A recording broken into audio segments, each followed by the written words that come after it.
Assalamualaikum warahmatullahi wabarakatuh. Nama saya Prisma Rahmaniatul Iza, mahasiswi semester 3, Prodi S1 Pendidikan Ilmu Pengetahuan Sosial, Fakultas Ilmu Sosial Universitas Negeri Malang. Pada kesempatan kali ini, saya akan menyampaikan video pembelajaran untuk memenuhi tugas UTS mata kuliah Sejarah dan Kebudayaan Indonesia yang diampu oleh Pak Bayu Kurniawan. Pada kesempatan kali ini, saya akan membahas mengenai zaman megalitikum atau zaman batu besar. Silabus pembahasan yang akan saya bahas yaitu yang pertama pengertian, kedua sejarah, ketiga ciri-ciri, keempat kehidupan masyarakat, kelima sistem kepercayaan, dan keenam hasil kebudayaan atau peninggalan. Yang pertama, saya akan menjelaskan mengenai pengertian dari zaman megalitikum. Perlu teman-teman sekalian ketahui, megalitikum merupakan salah satu dari 4 tahapan dari kehidupan zaman batu yang dimulai dari zaman Paleolitikum, Mesolitikum, Neolitikum, dan Megalitikum. Lalu apa sih pengertian dari megalitikum? Megalitikum berasal dari dua kata dalam bahasa Yunani, yakni mega dan litos. Mega memiliki makna besar, litos memiliki makna batu, sehingga pada zaman megalitikum ini bisa disebut dengan zaman batu besar. Lalu apa sih zaman megalitikum itu? Zaman megalitikum itu sendiri adalah zaman di mana manusia telah bisa membuat hasil kebudayaan yang terbuat dari batu-batu yang besar. Disebut dengan kebudayaan megalitikum karena semua alat yang digunakan atau yang dihasilkan oleh manusia pada zaman itu berasal dari batu-batu yang berukuran sangat besar sekali. Selain itu, pada zaman ini manusia telah mengenal sistem kepercayaan. Dengan adanya sistem kepercayaan tersebut menandakan telah adanya atau telah berkembangnya ilmu pengetahuan atau telah berkembangnya zaman megalitikum ini ke arah lebih maju. Lalu sejarah zaman megalitikum. Menurut von Heinegilden, adanya sebuah kebudayaan megalitikum yang telah menyebar ke seluruh wilayah Indonesia ini dinilai melalui dua gelombang, yaitu gelombang megalitikum tua dan gelombang megalitikum muda. Yang pertama, megalitikum tua. Megalitikum tua ini telah menyebar ke wilayah Indonesia pada saat zaman Neolitikum, yaitu sekitar 2500 sampai 1500 sebelum Masehi, yang didukung oleh manusia pada bangsa budaya Proto-Melayu. Contohnya yaitu seperti bangunan menhir, arca-arca, penundak, dan statis. Lalu gelombang megalitikum muda yang telah menyebar ke wilayah Indonesia sekitar pada zaman masa perunggu sekitar tahun 1000 sampai 100 sebelum Masehi, yang dibawa oleh para pendukung budaya Dongson Melayu, seperti contohnya yaitu peti, dolmen, kubur batu, arca-arca dinamis, dan waruga atau sarkofagus. Lalu ada ciri-ciri zaman megalitikum. Telah mengetahui sistem pembagian kerja yang pertama, di mana pada zaman tersebut manusianya hidup berkelompok dan memiliki rasa solidaritas yang sangat tinggi sehingga telah mengerti adanya pembagian kerja untuk menunjang kehidupan sehari-hari. Kedua, telah adanya pemimpin atau kepala suku. Kepala suku ini sendiri dipilih oleh masyarakat zaman megalitikum karena memiliki sebuah keunggulan atau kekuatan tersendiri di antara masyarakat yang lainnya, sehingga dijadikan pemimpin atau kepala suku yang dianut oleh masyarakatnya. Yang ketiga, yaitu sudah memanfaatkan logam untuk dijadikan peralatan sehari-hari. Selain peralatan dari batu-batu besar, zaman ini manusianya juga menggunakan peralatan dari bahan-bahan logam. Yang keempat, sudah adanya norma yang berlaku. Dengan adanya norma yang berlaku atau yang mengikat setiap individu atau masyarakat pada zaman megalitikum ini sendiri, sehingga setiap masyarakatnya tidak boleh melanggar aturan yang telah ditetapkan. Kelima, sudah menerapkan sistem food producing, mengolah makanan sendiri, bercocok tanam, beternak, dan bahkan adanya pertanian. Hal tersebut dilakukan untuk menunjang sebuah aktivitas yang ada di dalam kehidupan zaman megalitikum. Keenam, yaitu menggunakan sistem hukum primbus, yakni memilih yang terkuat dari yang terkuat sehingga nantinya dapat dijadikan sebagai kepala suku yang dianut oleh masyarakatnya, yang seperti yang saya jelaskan tadi. Yang ketujuh, manusia pada zaman ini telah mengenal kepercayaan. Dengan adanya kepercayaan ini menjadikan zaman ini dianggap telah berkembang dan memiliki kemajuan. Nanti akan saya jelaskan apa saja sih sistem kepercayaan yang dianut oleh manusia pada zaman Neolitikum ini. Terakhir yaitu 8, telah mengalami perkembangan yang lebih maju dari zaman sebelumnya. Keempat, kehidupan pada zaman Megalitikum. Ada kehidupan sosial, kebudayaan, ekonomi, dan kepercayaan.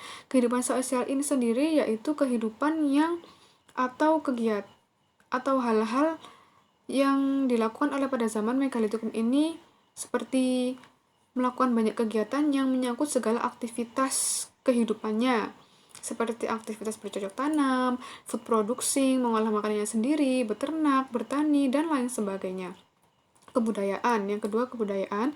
Kebudayaan zaman Megalitikum ini disebut sebagai kebudayaan yang unik dan menarik yang ada hingga saat ini, di mana manusia pada zaman ini itu memiliki rasa solidaritas yang tinggi dengan adanya peraturan yang mengikat dan tidak boleh dilanggar.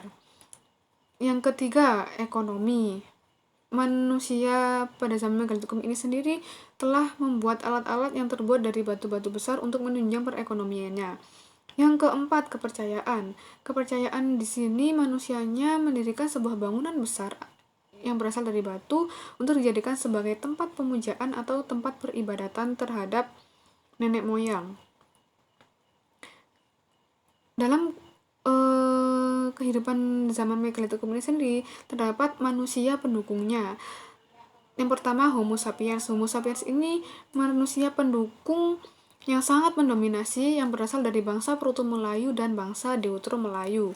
Yang kedua yaitu Meganthropus paleojavanicus yang disebut dengan manusia berukuran besar. Yang ketiga, Pithecanthropus atau manusia kera di sini dibagi menjadi 3 bagian.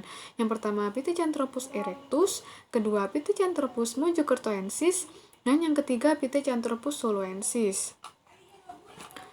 Lalu, sistem kepercayaan. Sistem kepercayaan pada zaman Megalitikum ini itu muncul karena adanya pengetahuan manusia yang telah mulai meningkat ke arah kemajuan. Sistem kepercayaan yang dianut oleh masyarakat zaman Megalitikum ini telah melahirkan sebuah tradisi tersendiri dalam kebudayaan Megalitikum. Nah, sistem kepercayaan tradisi batu besar ini telah mendorong ke arah sebuah atau berkembangnya sebuah kepercayaan. Setidaknya ada 3 kepercayaan yang dianut oleh manusia pada zaman Megalitikum ini sendiri. Yang pertama, kepercayaan animisme, kedua dinamisme, ketiga tetonisme. Lalu apa sih animisme itu? Animisme merupakan sebuah kepercayaan yang mengagung-agungkan atau memuja roh nenek moyang.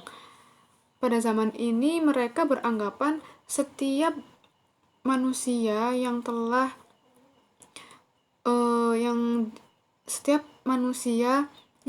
mati mempunyai roh, sehingga roh tersebut atau roh dari nenek moyang tersebut dianggap suci atau wajib disembah, seperti kepala suku, pendeta yang telah dipilih oleh masyarakatnya yang telah dianggap sebagai orang yang telah melindungi mereka. Kedua yaitu dinamisme. Dinamisme ini sendiri sebuah kepercayaan yang mengkeramatkan atau menghormati benda-benda yang dianggap memiliki kekuatan atau sakral, seperti keris-keris. Seperti keris-keris sendiri sudah ada ya pada zaman Megalitikum itu sendiri. Yang ketiga, tetonisme. Tetonisme merupakan suatu kepercayaan atau anggapan terhadap kekuatan supernatural pada hewan-hewan tertentu seperti harimau, gajah, buaya, dan lain sebagainya. Lalu, peninggalan hasil kebudayaan. Ada beberapa hasil kebudayaan dari Megalitikum yang bisa kita jumpai hingga sampai saat ini. Seperti yang pertama, menhir. Menhir ini merupakan sebuah bangunan besar yang digunakan sebagai atau melambangkan arwah nenek moyang untuk dijadikan sebuah tempat pemujaan. Menhir ini dapat ditemukan di berbagai wilayah Indonesia seperti Sumatera Selatan, Flores, Jawa Tengah, dan Sumatera Selatan. Selanjutnya yaitu dolmen. Dolmen ini merupakan meja batu yang berkakikan menhir yang digunakan sebagai tempat saji atau tempat pemujaan yang Lalu dolmen ini sendiri banyak ditemukan di daerah Besuki atau di Jawa Timur yang lebih dikenal dengan sebagai pendusa. Ketiga, sarkofagus, yaitu dapat diketahui ya teman-teman, di situ merupakan peti mati untuk sebagai penyimpan jenazah yang dapat ditemukan di daerah Jawa Timur. Selanjutnya kubur batu. Sebenarnya tidak jauh berbeda dari peti mayat. Kubur batu ini sendiri digunakan sebagai tempat penyimpanan jenazah juga yang dapat ditemukan di berbagai daerah yang ada di Indonesia. Kelima, punden berundak. Punden berundak ini sendiri bangunan yang tersusun atau bertingkat-tingkat yang digunakan sebagai tempat roh pemujaan nenek moyang. Nah, dari awal berkembangnya punden berundak ini sendiri dinilai sebagai bentuk dari awal terbentuknya candi-candi di Indonesia. Yang keenam yaitu arca. Arca atau patung ini terbuat dari batu yang berbentuk binatang atau manusia untuk melambangkan nenek moyang yang kemudian digunakan sebagai pemujaan. Arca ini dapat ditemukan di daerah Pasemah, Sumatera Selatan, serta Lembah pada Lahat, Sulawesi Selatan. Baik, dapat saya simpulkan pada zaman Megalitikum ini sendiri yaitu zaman di mana manusia telah bisa membuat hasil kebudayaannya dari batu-batu yang sangat besar sekali. Manusia yang hidup pada zaman ini telah mengenal sebuah kepercayaan yang mana sistem kepercayaan ini dinilai sebagai suatu hal atau ilmu pengetahuan yang telah berkembang dalam kebudayaan zaman Megalitikum itu sendiri. Sehingga munculnya kepercayaan ini disebabkan karena adanya sebuah pengetahuan di zaman Megalitikum yang sudah berkembang ke arah kemajuan. Mungkin itu saja yang bisa saya sampaikan dalam video pembelajaran kali ini. Mohon maaf jika ada salah kata atau dalam penyampaian yang kurang jelas. Saya meminta maaf yang sebesar-besarnya. Saya tutup. Wassalamualaikum warahmatullahi wabarakatuh.